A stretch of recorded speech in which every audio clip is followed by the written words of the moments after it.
Welcome to We're Dependent, where we are living life dependent on Jesus. First of all, thanks, Dan, for being on the Word Dependent podcast. I appreciate you, your willingness to be here. Thanks. Everybody, this is Dan Puls, and Dan is a dad. He's a husband. He's a father. He's a veteran. He's a musician. He's a lot of different things.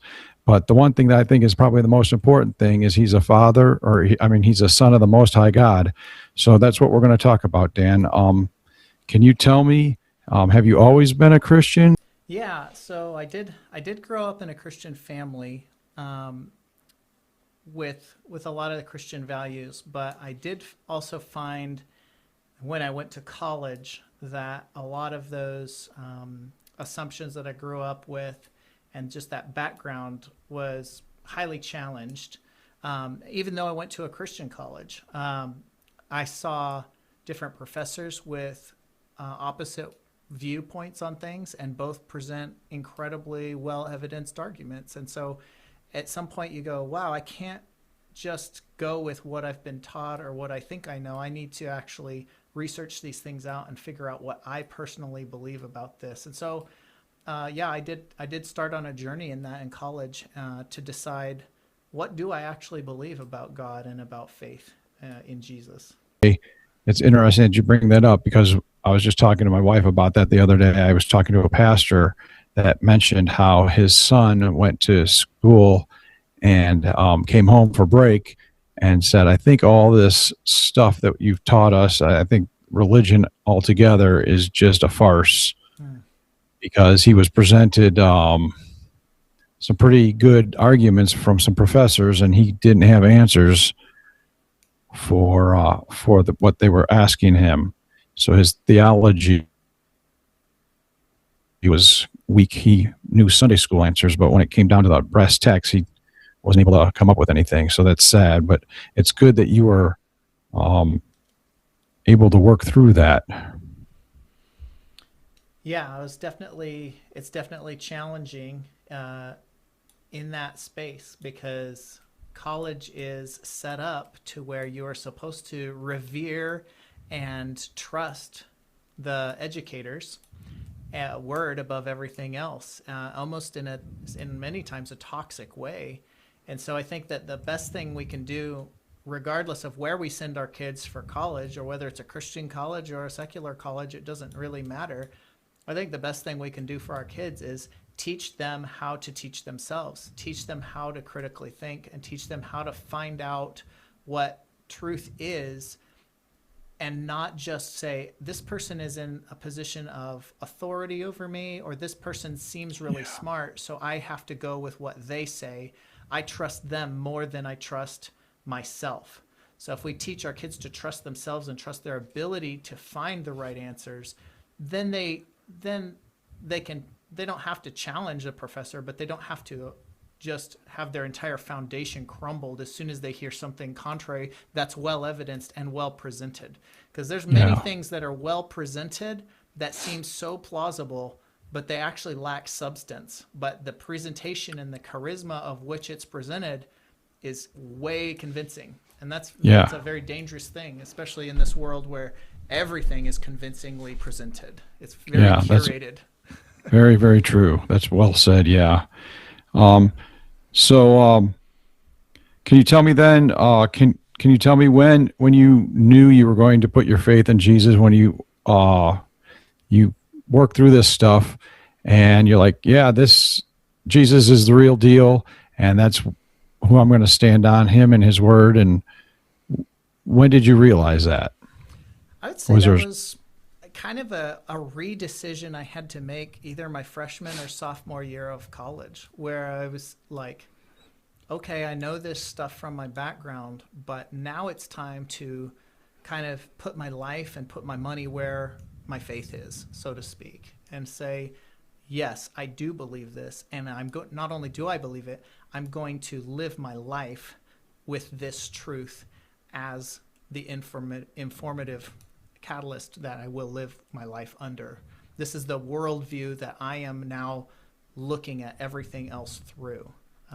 So yeah, and that takes a decision. I mean, they call it a decision of faith for a reason, is you have to decide Yeah. to exercise that lens of faith.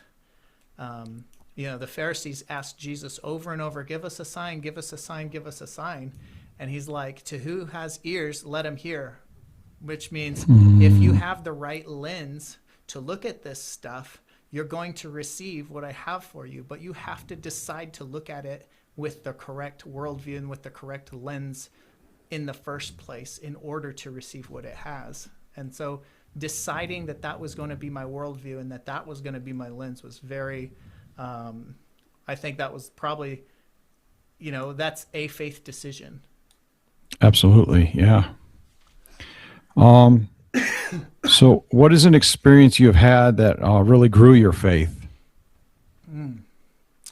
Well, there are many, many testimonies in my life, but I would say very recently, one that is just undeniable that I feel like I can't unsee this or I can't unexperience this was I had a guy in my unit, and I had just arrived to Fort Leonard Wood, Missouri, and I arrived underneath this set of conditions where I come to the unit and everybody is almost in this grieving process because one of the soldiers in the unit, his name was Dan, also.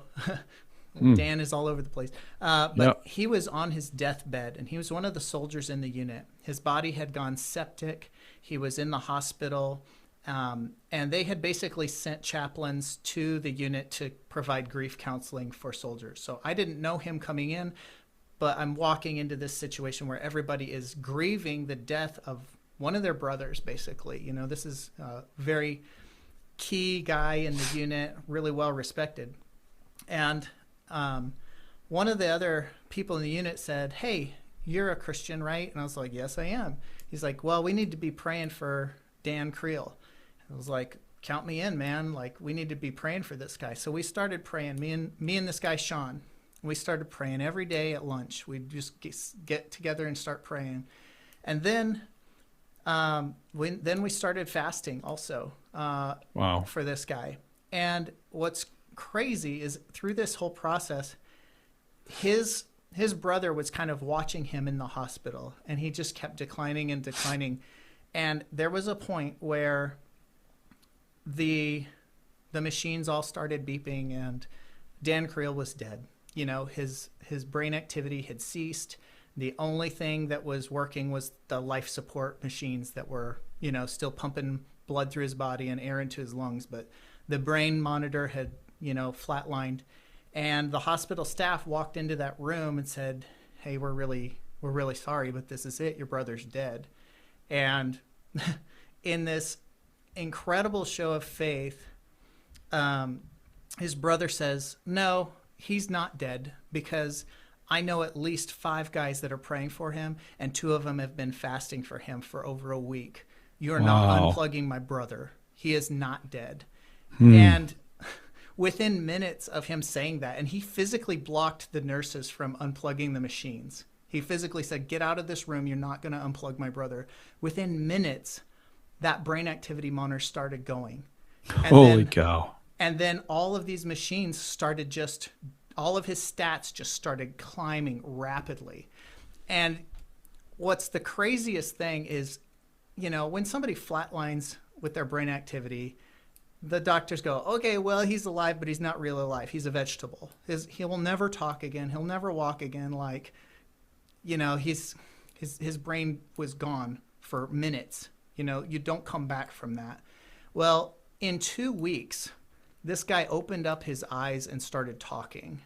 And in 2 more weeks, he started asking for his saxophone because he wanted to start composing music again.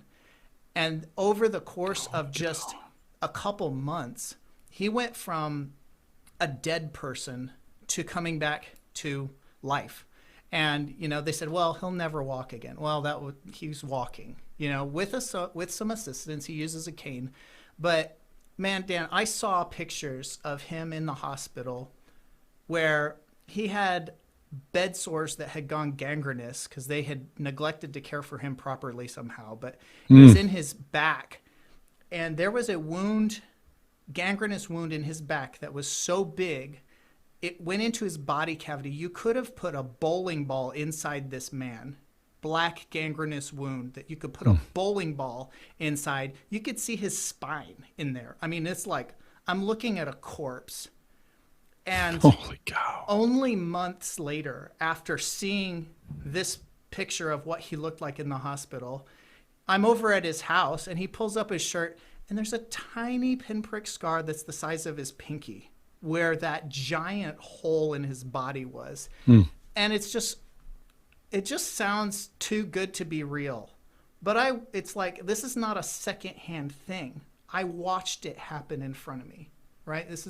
I watched him Eyewitness. heal. I'm an eyewitness to a man who was dead coming back to life. And not only just coming back to life, but all of these other miraculous healing aspects to him coming back to life. And it's not just life or death. It's like life and then walking and talking and composing music and playing saxophone again.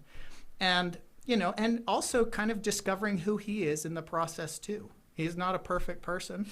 Just because he was raised to life, he still had, issues to work out and, a walk to walk and sanctification process to undergo. But watching that happen was like, okay, now I feel like I know what the disciples must have felt. They watched Jesus come back to life. When you see somebody come back to life from the dead, all of a sudden you're like, that could be me too. I do believe that God can raise us from the dead either Absolutely, immediately yeah. after we die or at the end of the age or whatever. So it's like when you watch that happen, what does that do to your faith? It makes you unafraid of death. And if you're actually unafraid of death, there's nothing that God can't call you to.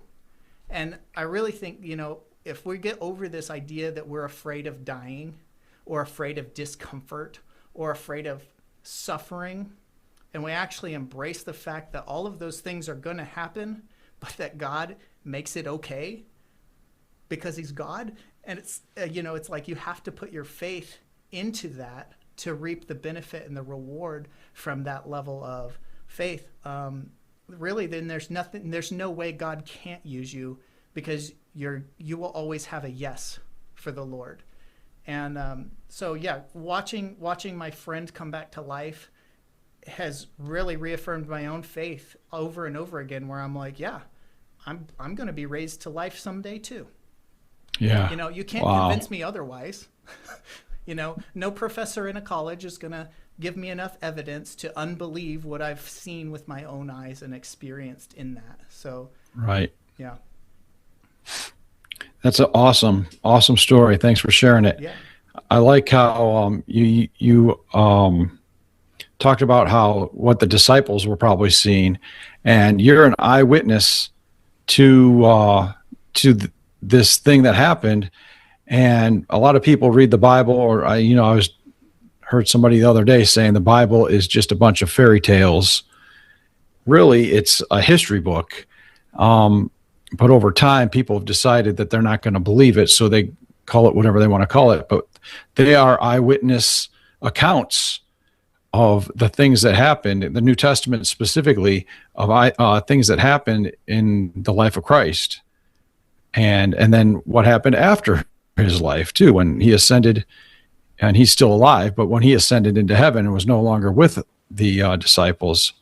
So these guys are eyewitnesses to these things, just like you're an eyewitness to your friend Dan. And so that's a great story. Yeah. Awesome. And one correction, his name was Jonathan Creel. The brother's name was Dan. So just, okay. All if right. somebody wants to go research Jonathan Creel and actually interview him, cool, that's good. Just get his name, Yeah. Jonathan. His brother Dan was the one who prevented him from being unplugged. So Maybe we can get him on here. That would be awesome to talk to him. He's a good guy. He's cool. But Good deal. So what have you been learning lately about the character of God? So I'm going through a massive life transition. I've spent 20 years in the Army, and I'm coming to the realization that a lot of my ego and identity and who I thought I was informed by this idea that I'm a soldier, I'm doing something good for society and for myself and for the country. I'm just getting this constant affirmation from this idea that I'm contributing positively to the world. And so now I've retired from the Army. I no longer have this daily affirmation that I'm doing something worthwhile with my life. And I'm going through, somewhat of an identity crisis, saying, like, is what I'm doing worthwhile? Is this what God's calling me to do? Is this just a good idea, or is this God's idea? And kind of wrestling daily with, what do I do with today? And what am I doing tomorrow? And where do I want to be in 5 to 10 years? In the Army, you don't get to have a 5 or 10 year plan. I know that for most people, that's a very common goal setting thing. When you go your whole life and you're prevented from even making a 3 to 5 year plan because the Army is going to change it and tell you something else, it kind of wrecks the way you think and the way you plan for things. And so I am definitely, I'm learning, and I really think that God is trying to teach me that when he was hanging on the cross and he said, "It is finished," that he meant everything is okay for all time. Like, I've paid for everything. I paid for the sins that you did, and I paid for the sins you will do, and I paid for everything for everybody for all time. So what does that mean for me? It means the pressure's off. I don't have to live my life like I have to prove who I am. I don't have to live my life like I have to work for my salvation, even though I've already received it. It changed my perspective. Again, it's about that change in perspective. I grew up with a lens like, if I'm a Christian, if I'm serious about it, I gotta work, and I gotta do, and I've gotta prove that I'm in the kingdom of God and that I'm doing what he wants me to do. And I really feel like this season God is saying, there's nothing left to prove. I've already paid it. You are adopted. It's who you are. You don't have to keep earning your way into the kingdom over and over and over again. And then also despairing when you fail. You don't, your DNA doesn't change just because you make a bad choice. And I feel like God is telling me, look, it is finished, Dan. Just learn how to rest instead of trying to please me with all the things that you're constantly trying to do to earn my approval. And I think that that's a very human thing. We want to try to earn approval. We learn it from trying to earn approval from our parents, from people we respect, from pastors, from friends. If I do this, then they will do this. And we make a transactional thing out of all these relationships that we hold. And God says, I already paid both sides of this transaction. There's no more transactioning with me. You cannot have a transactional relationship with God. That's what Jesus did. He paid it. Right. So what's the relationship? It just is. You just are in community with God. And really nothing you can do can break it. That doesn't give us license to sin. Why would we? It's like, oh, I can just go sin and I'd still go to heaven. Yeah, but why would you? If you actually know who you are, then that's not even something that you feel like you want to do. You know what I mean? Yes. So, man, I'm just mulling through a lot of these things as I'm trying to learn how to rest. Trying to learn how to rest without guilt and also work without obligation. So it's a balance that's very difficult. Yeah. That's good perspective, though. It's cool that you're working through that. I imagine it's probably pretty tough at times. It is. There's definitely different situations where that daily I just go, what am I doing with my life, man? Yeah. Is this what I'm supposed to be doing? Well, like you're saying, our whole society is set up on hustle this, hustle that, work hard.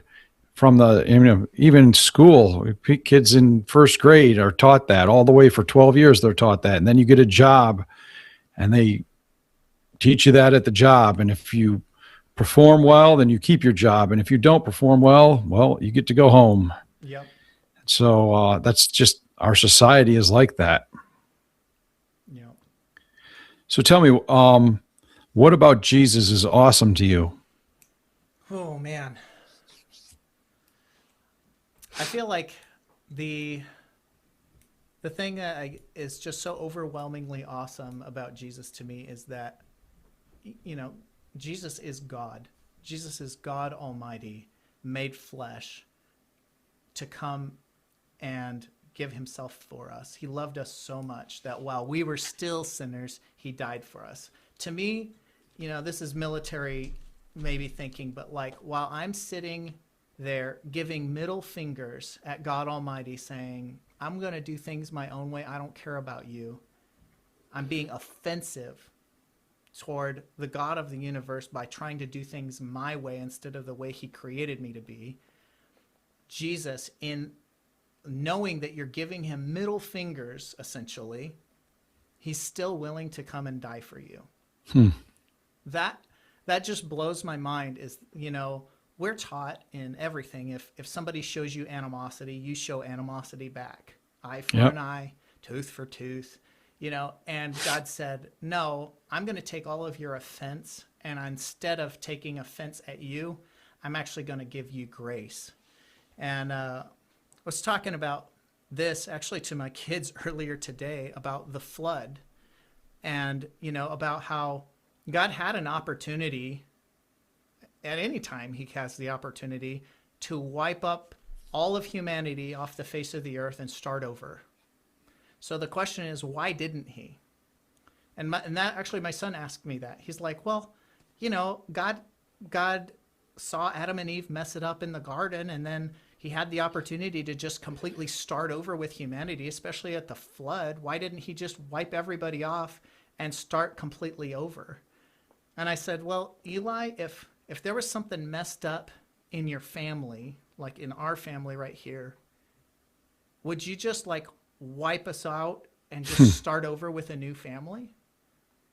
And he was like, no. And I said, that's because even though it's messed up, he loves us. He loves us so much that even though we're so messed up, and even though he, by all rights, could do that, why would he want to? He loves us so much, even while we're messed up, that instead of saying, oh, I'm done with humanity, I'm just going to wipe the slate clean and start over, he's like, no, I love humanity so much, even in its brokenness, I'm going to figure out a way, even though it's going to cost me everything, to bring them back into relationship with me and have a way to repair what's broken. That blows my mind. Because Yeah. so many times our view of God is, oh, God's this God of justice and wrath, and he can just wipe off humanity. He's sovereign, he's holy, he can't stand the sight of sin. And yet, that's not how he operated. He who knew no sin became sin for us, that we could become the righteousness of God in him. So he absolutely can abide our sin. He came to pay for it. He came to take it upon himself and drink it in so that we didn't have to suffer the penalty of it. And that just, to me, that just blows my mind, is that he had the opportunity and always has the opportunity to wipe the slate clean, and chooses not to, out of love, because he loves us that much and loved us that much from the beginning. Right. Right. Wow. Um, so tell me then, I mean, you just used a couple Bible verses there. I was wondering, do you have a favorite Bible verse? Oh, I think that might be one of them. Yep. I don't actually even know where it's found. I'm a conceptual thinker, not a specifics thinker. So a lot of these Bible verses, I know they're in there, and I don't know the address. I'll try to get better at that. But I really think that the while we were yet sinners, Christ died for us. That one's definitely in there. Also, the not by works of righteousness, which anyone has done, but according to his mercy, he saves us. Another really big one, I think, is in James. He says, mercy outweighs justice. And it's just like one sentence, mercy outweighs justice. And then the context is talking about God's God's ability to levy justice, and yet he chooses mercy is the greater thing to choose than justice. And as a very justice-oriented person, army soldier, I want to see the bad guys, get taken out. That's kind of like Right. how we operate in this world. The idea of giving mercy instead of justice, and that mercy is a higher calling, and that's what God chose for us, is it's just marvelous. So yes, there's a lot of verses that have to do with justice and mercy, and all of that. They all resonate with me. That's cool. Very good.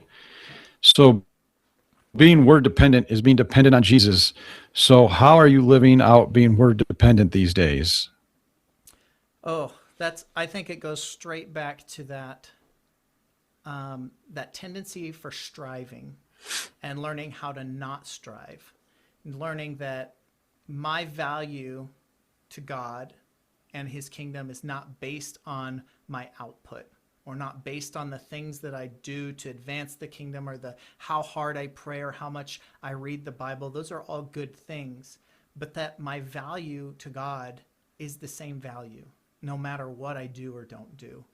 And being dependent on the value that Jesus placed. Who did Jesus say that I am? How valuable did Jesus say that I am? It wasn't dependent on what I did or didn't do.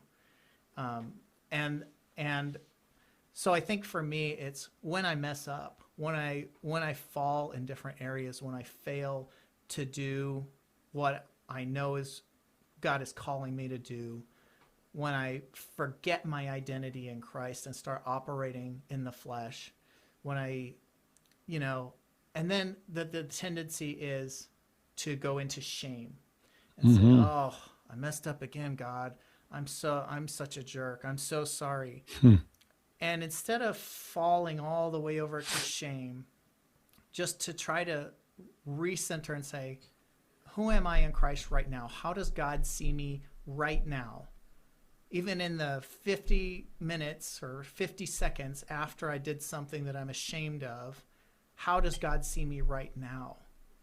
And what does that mean for the next decision I have to make? And then the next one after that.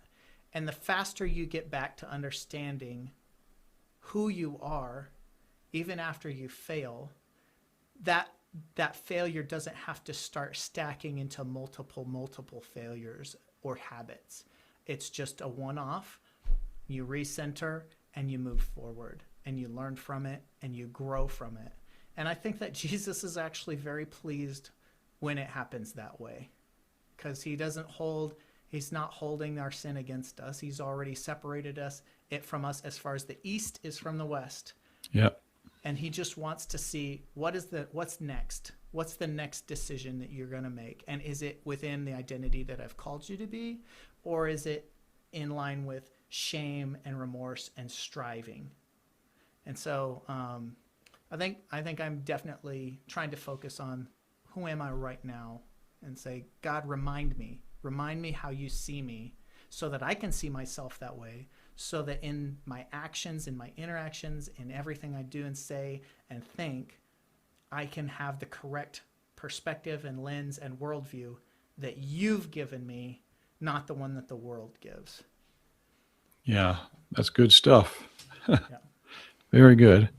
Well, those are all the questions I have for you. So thank you very much for the time you spent. I appreciate you again being here with us. And I hope you have a great evening.